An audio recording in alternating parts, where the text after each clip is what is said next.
Welcome to this infection control training. Infection control is critical in aged care settings. Elderly residents are more vulnerable to infections. Infections can lead to serious complications. These complications can even be fatal. By preventing infections, we can protect our residents. As an aged care worker, you play a vital role. You are on the front lines of infection control. You need to understand how infections spread. You also need to know how to prevent them. This training will give you the knowledge you need. We will cover key infection control practices.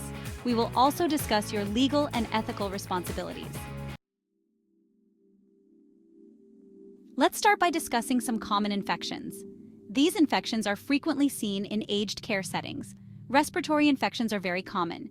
These include colds, the flu, and pneumonia. Urinary tract infections are also prevalent. They can cause pain, discomfort, and fever. Gastrointestinal infections like norovirus are a concern. Skin infections, such as infected wounds, can also occur. Now, let's understand how infections spread. Infections can spread through direct contact.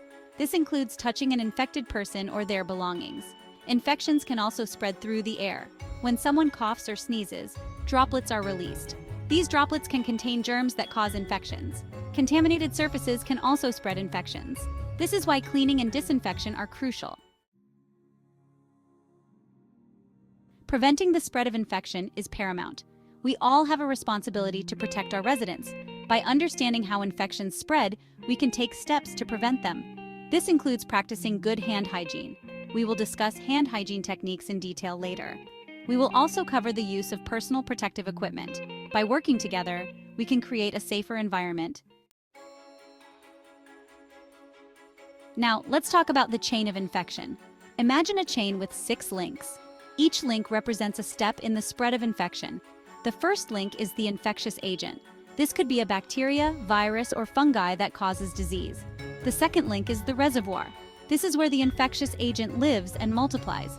Reservoirs can be people, animals, or even objects. The third link is the portal of exit. This is the way the infectious agent leaves the reservoir. Examples include the respiratory tract, bodily fluids, and wounds. The fourth link in the chain of infection is the mode of transmission. This crucial link describes how the infectious agent moves from the reservoir to the susceptible host. Understanding this link is vital for effective infection control. Transmission can occur through various means such as direct contact, where the infectious agent is transferred through physical touch. It can also spread via droplets, which are expelled when an infected person coughs or sneezes. Additionally, airborne particles can carry the infectious agent over longer distances, making it easier for the infection to spread. The fifth link in the chain is the portal of entry. This link describes the various ways the infectious agent can enter the susceptible host's body. Recognizing these entry points is essential for preventing infections.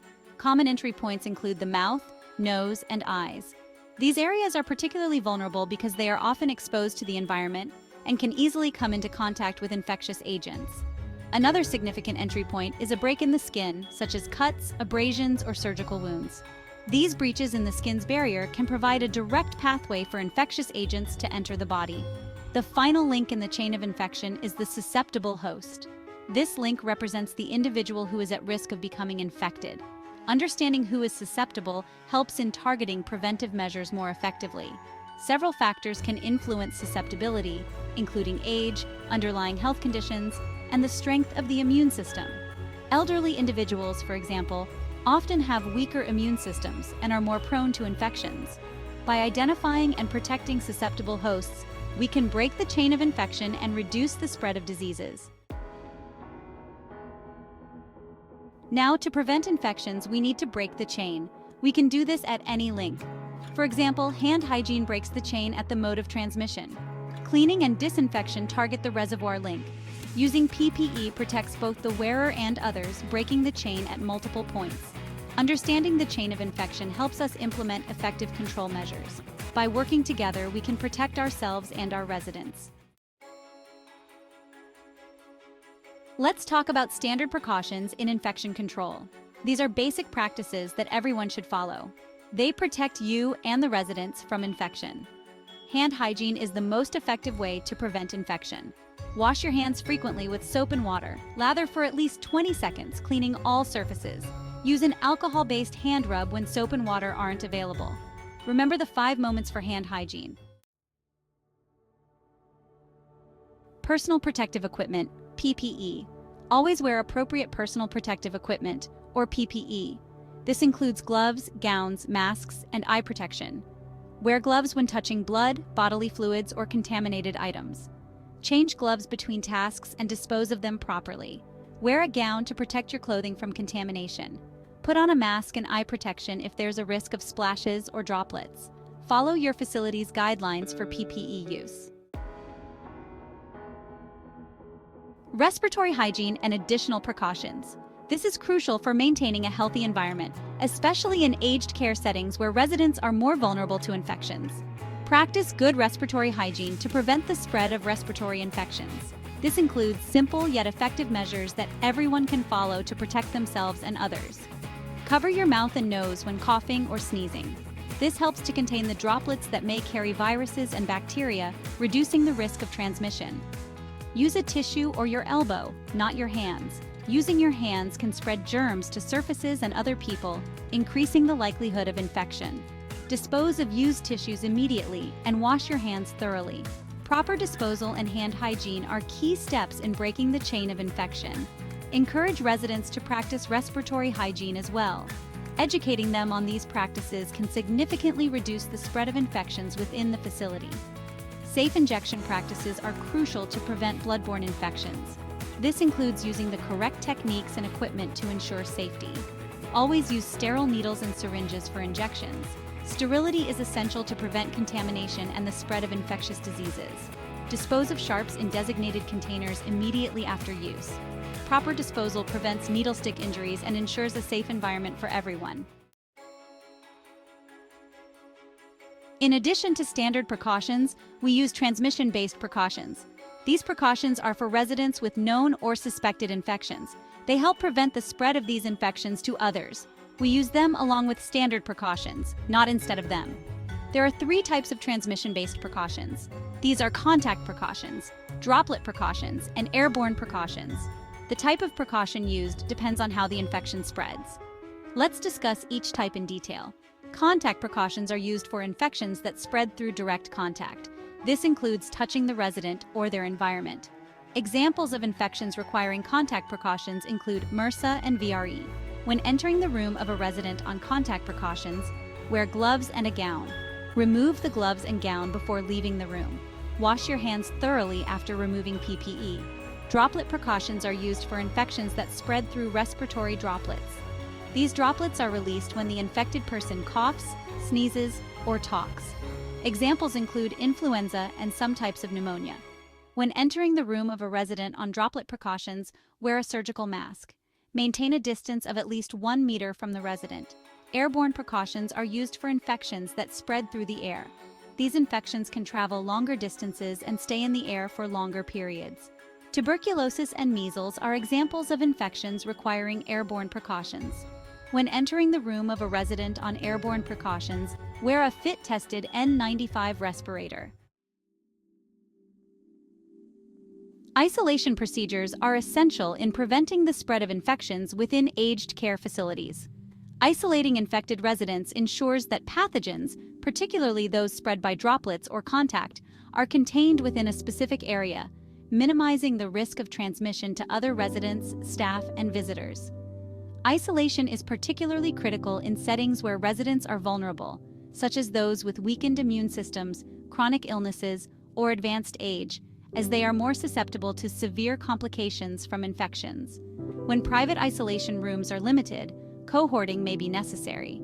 Cohorting involves grouping residents with the same infection in a shared room, which helps conserve isolation spaces while still controlling the spread of the infection. However, this practice must be done carefully, ensuring that only residents with the same confirmed infection are placed together. Proper spacing and barriers between beds, along with strict adherence to infection control protocols, are necessary to reduce the risk of cross-infection. While isolation is effective in controlling infections, it can have significant psychological and emotional impacts on residents.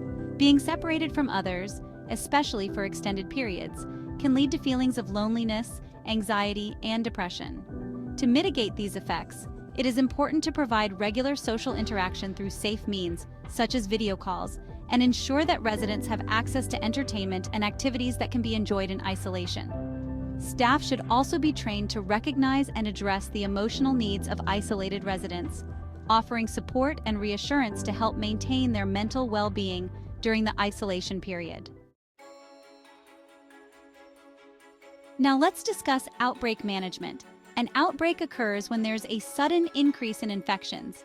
This increase is above what's normally expected in the facility. Recognizing an outbreak early is crucial for effective management. Be vigilant for signs and symptoms of infection in residents. Look for unusual patterns, such as multiple residents with similar symptoms. Report any suspected outbreaks immediately to the designated person. Early detection and reporting can help contain the outbreak faster. When an outbreak is confirmed, a swift and coordinated response is essential. The facility will implement an outbreak management plan. This plan outlines the steps to control the outbreak and prevent further spread. The plan may include isolating infected residents. It may also involve restricting visitors and increasing cleaning and disinfection. Healthcare workers may need to follow specific protocols. This includes wearing additional PPE or cohorting residents. Communication is vital during an outbreak. It's really important to keep staff, residents, and families informed about the situation. Provide clear and accurate information about the outbreak. Explain the measures being taken to control the situation. After an outbreak is contained, it's essential to review the response. Identify any areas for improvement in infection control practices. This review helps prevent future outbreaks and strengthen the facility's preparedness. Remember, preventing outbreaks is an ongoing effort. Now let's focus on resident-specific infection control. Some residents may have chronic infections, such as MRSA or chronic wounds. These residents require ongoing infection control measures to prevent the spread of infection. Follow your facility's guidelines for managing residents with chronic infections. Vaccination is crucial for preventing infections in aged care settings. Ensure residents are up to date on recommended vaccinations. This includes influenza, pneumococcal, and COVID-19 vaccines. Talk to residents and their families about the benefits of vaccination. Oral hygiene is vital for preventing respiratory infections. Encourage residents to brush their teeth twice a day and use dentures properly. Provide assistance with oral care as needed. Maintaining personal hygiene is also essential for infection control. Assist residents with bathing, toileting, and changing clothes regularly. Skin and wound care are critical in preventing infections. Regularly assess residents' skin for any signs of breakdown or wounds. Implement pressure ulcer prevention strategies. This includes repositioning residents frequently and using appropriate support surfaces. Manage wounds promptly and follow proper wound care techniques. Keep wounds clean and dry and change dressings as directed. Report any signs of infection to a registered nurse immediately. By understanding and implementing resident-specific infection control measures, we can provide a safer and healthier environment for our residents. Remember, every resident is unique and may have individual needs. Infection control is crucial in aged care settings. By understanding and applying the principles we've discussed, you can make a real difference. Your proactive actions protect both residents and your colleagues. Let's work together to promote a culture of safety in our aged care facilities. Empower yourself and your team to take responsibility for infection control. Continue to learn and stay updated on best practices. Thanks for watching. If you found this video helpful, don't forget to give it a thumbs up, share it with your colleagues, and hit the subscribe button to stay updated with more valuable content. Your support helps us continue providing essential training for aged care professionals. See you in the next video.